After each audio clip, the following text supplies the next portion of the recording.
Trump মসনদে বসবার পর যে ছবিটা আমরা প্রথম থেকে দেখতে পাচ্ছি, ভারতের সঙ্গে সম্পর্ক একটা জোরালো করবার চেষ্টা চলছে, এবং যখন জয়শঙ্কর গেলেন তাকেও যে একদম প্রথম সারিতে বসতে দেওয়া এবং যেখানে শপথ নিচ্ছেন প্রায় একদম প্রথম, মানে চোখে চোখ রেখে শপথ নেওয়া বলা যেতে পারে, সেরকম একটা ছবি কিন্তু আমরা দেখতে পেয়েছি। এই যে সম্পর্ককে এতটা জোরালো করবার চেষ্টা, এর পেছনের কারণটা কি?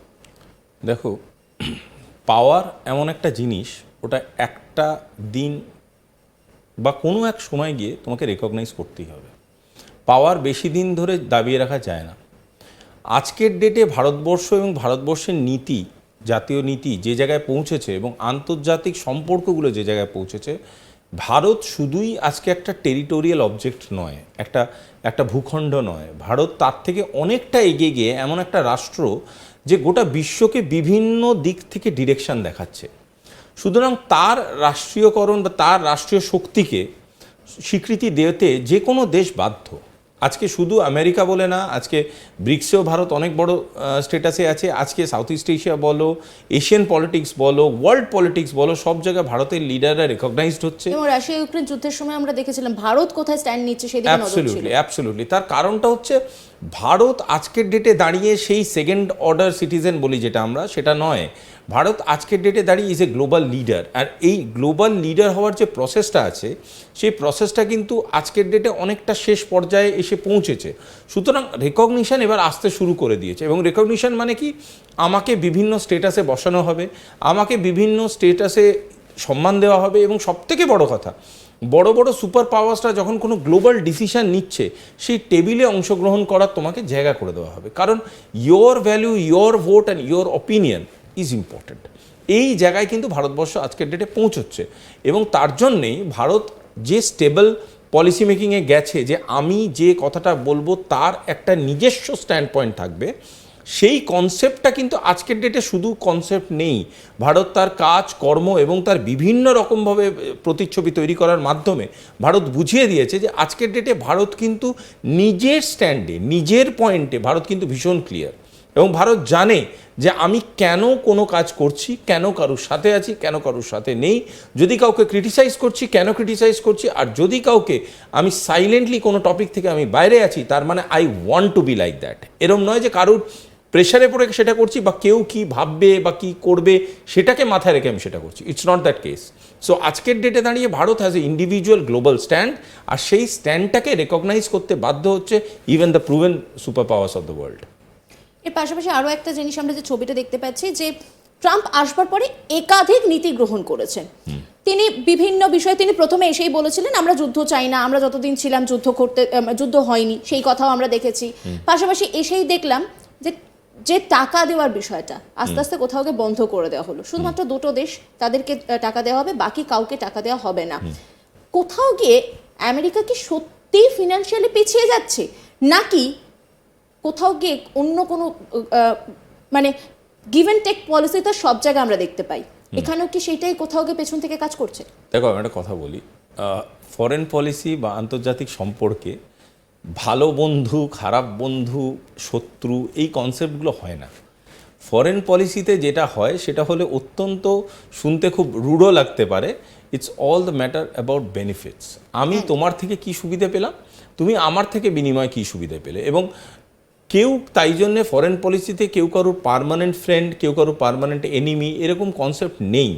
It's all about diplomatic equilibrium. কে কার সাথে কিভাবে একটা অবস্থানে বসবাস করছে, সেই অবস্থানটা থেকে আমার দেশ, আমার দেশের নাগরিকরা বা আমার দেশের বাণিজ্যিক সংকল্পগুলোতে আমরা কিভাবে কত সহজে পৌঁছতে পারছি, আর তাদের অন্য এন্ড থেকে লোকজন ভাববে যে তারা কিভাবে নিজেদেরকে জায়গায় সাজাতে পারছে।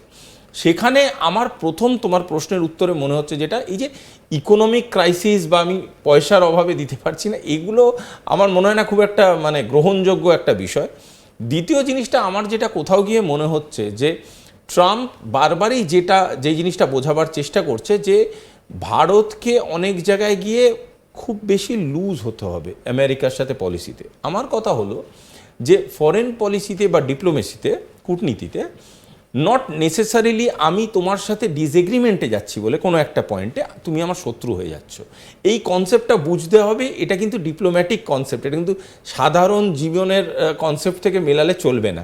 মানে আমি তোমার যদি শত্রু নাও হই, আমি তোমার বন্ধু, অথচ এটার মানে এই নয় যে আমি তোমার সব বিষয় সম্বন্ধে এগ্রি করব বা তোমার বলা সব মানে রকম নিজের চোখ বন্ধ রেখে আমি কাজ করব না। দেখো আমি তোমাকে বলি, আমাদের ছোটবেলায় মা বাবারা বলতো না যে চোখ বন্ধ করে সম্পর্কে এগোস না। হ্যাঁ, আন্তর্জাতিক সম্পর্ক তাই, কেউ চোখ বন্ধ করে এগোয় না। তার জন্য একটা পসিবল জিনিস হচ্ছে, ভাই আমি তোমার বন্ধু, তুমি যদি বলো যে দুর্গাপুজোর 10টা প্যান্ডেল দেখতে যেতে, আমি 5টা প্যান্ডেল দেখতে যেতে খুব খুশি তোমার সাথে, বাকি 5টা প্যান্ডেলে হয়তো খুব ভিড় হয়, অমানসিক চাপাচাপি হয়, তার জন্য আমি যাব না। That's my individual stand and my individual decision as a global partner.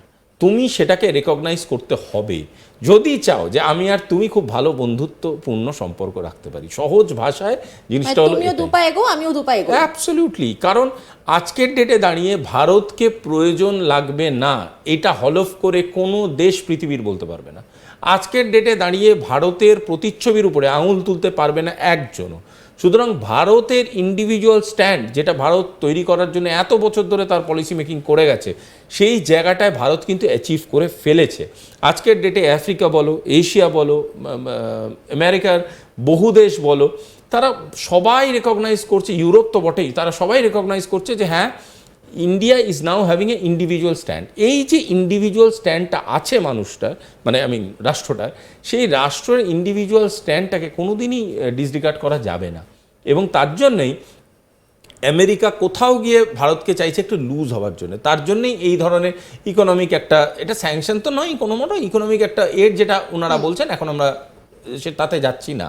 তো এটাকে কিছুভাবে তো রিপ্রেজেন্ট করতে হবে। এগেন, আমেরিকা নিজের ইমেজটাকে ঠিক রাখার জন্য কিন্তু ইকোনমিক করিডোরসে বলে বেড়ালো যে আমাদের অর্থনৈতিক পলিসির আন্ডারে এটা অসুবিধা হচ্ছে। কিন্তু অ্যাকচুয়ালি যদি সেটাই হয়, তাহলে আমেরিকার বাকি যে জায়গাগুলো ইনভেস্ট করছে, সেই ইনভেস্টমেন্টগুলোর উপরে কিন্তু কোয়েশ্চেন মার্ক পড়ে যায়।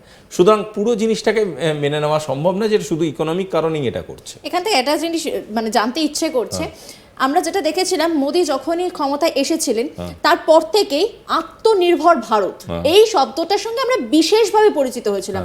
কোথাও গিয়ে আপনার কথাতে যেটা মনে হলো যে কোথাও ভারত কিন্তু আজকে আত্মনির্ভরের পথে একদম চূড়ান্ত পর্যায়ে না গেলেও পথে অনেকটা এগিয়ে গেছে। এবং সেখানে দাঁড়িয়ে তাহলে ভারতের বৈদেশিক যে পলিসি সেটা কি থাকছে? দেখো আমি তোমার একটা খুব সহজ ভাষায় একটা কথা বলি, সেটা হলো যে ফরেন পলিসি ভারতের যতটা আমি বুঝতে পেরেছি, সেটা হলো একদম অ্যাবসলিউটলি মা আমাদের ছোটবেলা থেকে যেগুলো বলতো না, সেই জিনিসগুলোই। সেটা হলো কোনো মানুষের সাথে যেচে ঝগড়া করবি না, কিন্তু কেউ তোকে যদি যেচে এসে পিটাতে যায় তাহলে কিন্তু তার প্রদুত্তর দিবি। সেকেন্ড জিনিস, কোনো মানুষ যদি প্রয়োজনীয়তা থাকে তুই পাশে গিয়ে দাঁড়া। থার্ড, কোনো মানুষের যদি মনে হয় যে অর্থনৈতিকভাবে তুই সাহায্য করতে পারবি, তাহলে তার মঙ্গল হয়, তুই সেটা কর। ফিফথ, কোনো দিন যদি মনে হয় তোর নিজের কিছু করার ক্ষমতা এসছে, তুই সেটা কর। কে কি বললো ভাবলো সেটা নিয়ে অত ভাববি না।